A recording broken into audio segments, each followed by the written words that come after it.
Last video I discussed about the data type in the SQL and the how you can work with the declare the variable, how you can work with the variable, and what is the difference between the varchar and varchar or char, how you can use the in which situation you will use the varchar, or even or what is the situation you will use the n varchar, what is the syntax and what is the scenario.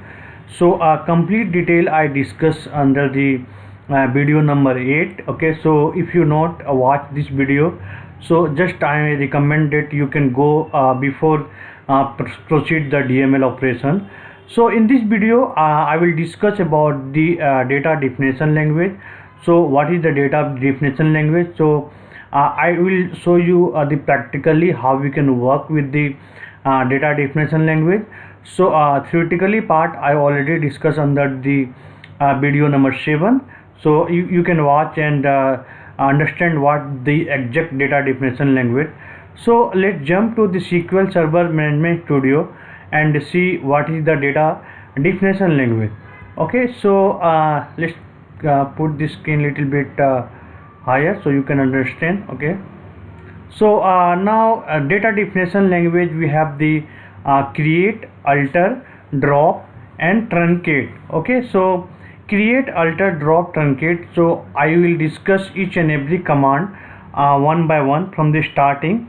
So before proceeding the create, alter, drop and truncate, we can use the some comment of the line. Okay, so what is the comment of the line? For example, for reading point of view, for if you develop the code today and you resign from the organization, and after 2 years or 3 years any developer is reusing the code, so they can better reuse the code, they can better understand what the exact requirement is doing, what the exact code is doing. Okay, so for this purpose we will use the comment line. So SQL engine will not understand the comment line. For example, here I mentioned the DDL command. So if you uncommented this one DDL command, okay, so here the option is there.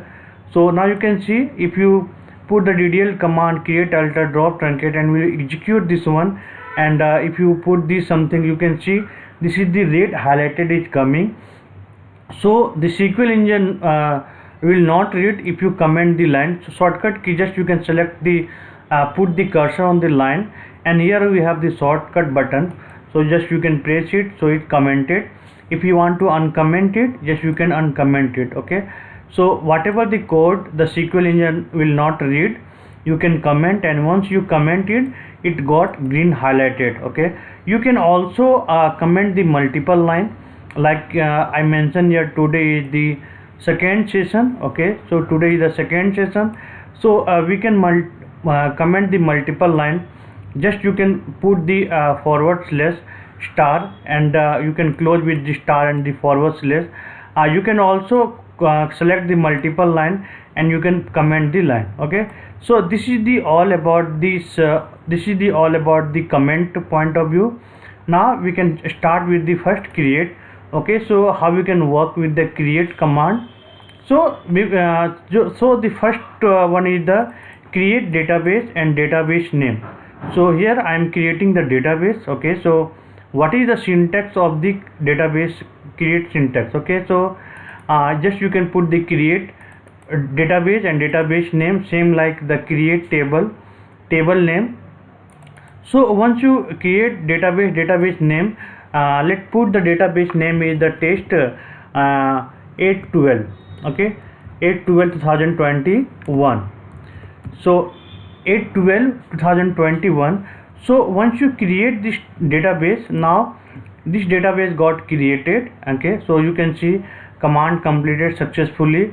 Now you can go back to the object explorer and click on the database, and you can refresh it. Okay, so once you are refreshed, you can see this database got created under the object explorer. Now how you can select this database which is created? So there is two option is there. Okay, so the shortcut key to hide this message is we can press the Ctrl R. if you press the Control R, this output message will displaying here is got hide. Again, if you want to display here, just you can press again Control R. Okay. Now the first one, how you can select the database.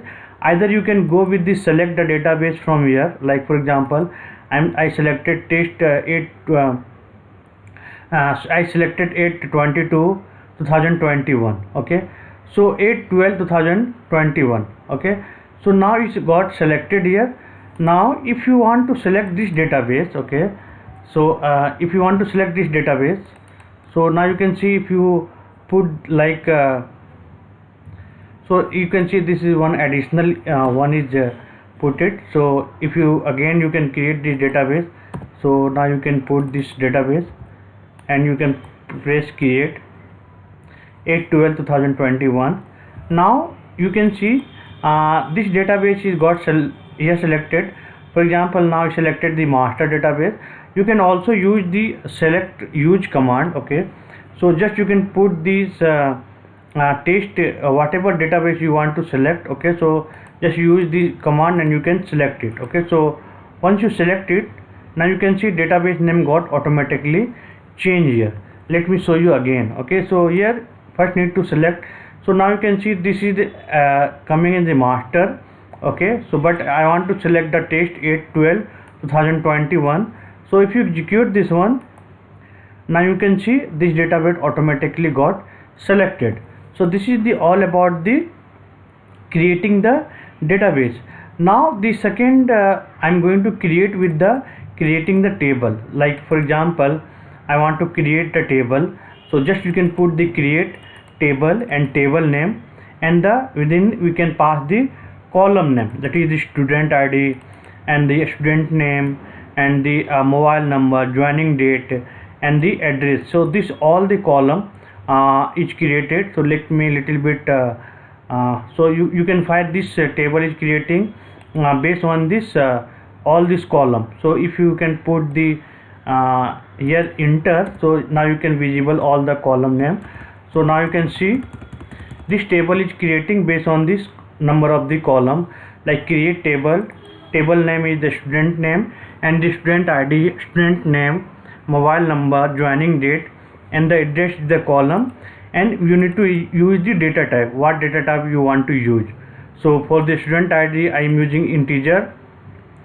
For the student name I am using the varchar 100, and for the joining date and the address I am using the varchar.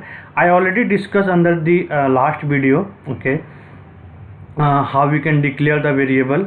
So you can go and watch, so you will better understand. Okay, so now you can select this code and you can execute the code. Now you can see the table got created. So to check the status, you pin table, you can just execute it and you can see table got created. Also if you want to see the, here we have the student ID, student name, mobile number, joining date, address. But if you want to put only particular column name, just you can put the column name with the comma separated and you can execute it. Okay, so once you execute it, you can see only got the 3 column, whatever you this column you will select it. So this is the all about the select the column name. Now the next is the how you can alter the statement table. So create is completed. Now I'm going to show you how you can work with the alter statement. Okay, so alter statement is basically used to alter the table or any of the object. Okay, so the first scenario is to add the column to the existing table. So my table name is the student ID, student table. So I forgot to add the sum of the column. So if I want to add the column, we can write the alter table, table name, add column and the column name. So this is the marks column I am going to add in this table, and the city column I am going to add in this column, and varchar is the 5. So once you execute it, okay, so once you execute it, now you can see both column is added into this table. So now you can see student ID, student name, mobile number, joining date, address, marks, city column is added into this, marks and city column is added into this table.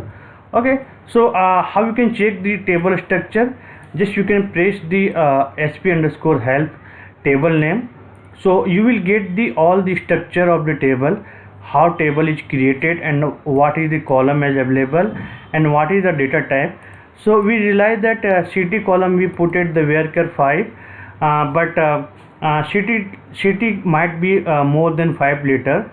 So you can also modify the data type as well after the table creation. So to modify the data type of the column in our existing table, you can use the alter table name, alter column column name, alter column name, and varchar. Okay, so you will once you execute it, okay, once you execute it, now you can see this column is got updated. Okay, so I will put this code on the description.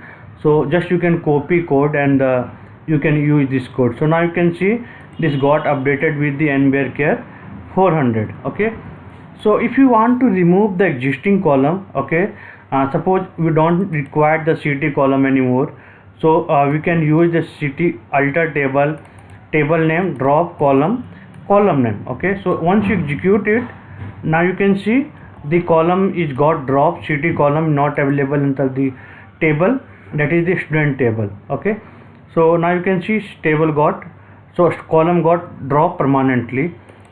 So next one is the drop statement, which is the used to drop the any of the object. So if you want to drop the database, okay, so let's see I created wrong the database which I need to be dropped. So I put it, I want to drop this database. So just you can press F2, copy the database and you can paste it to database.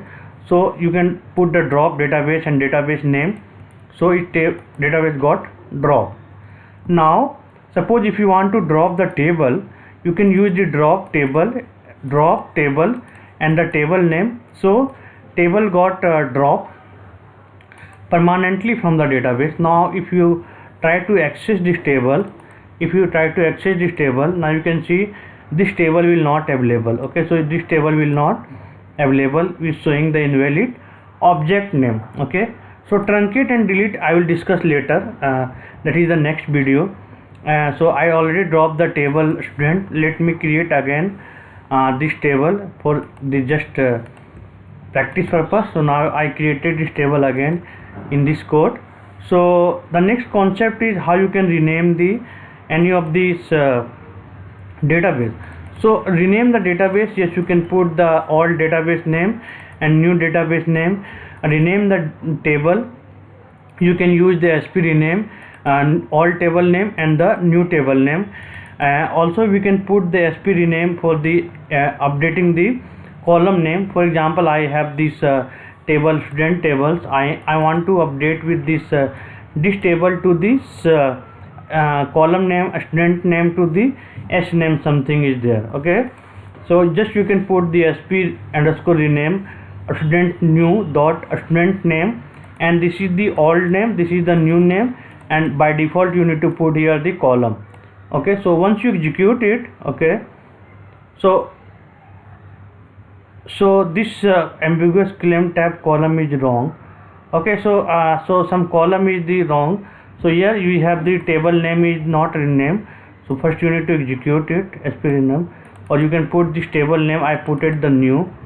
Okay, so once you execute this, because the table name was the student name, so that is the reason is not renamed. So now if you go to the table name and you can see the student ID and the student name is renamed to the S name. Okay, so I already discussed in this video about the how we can work with the create, alter and drop. In the next video I will discuss separately. Next video I will discuss the DML. Okay, so let's go to the next video what I will discuss. So in the next video I will discuss DML and TCL and identity rule, and then I will discuss about the truncate versus delete versus drop. Okay, so keep watching all video on the series by series, so you will not miss anything. Okay, so thank you for watching this video. Have a great day. Thank you so much.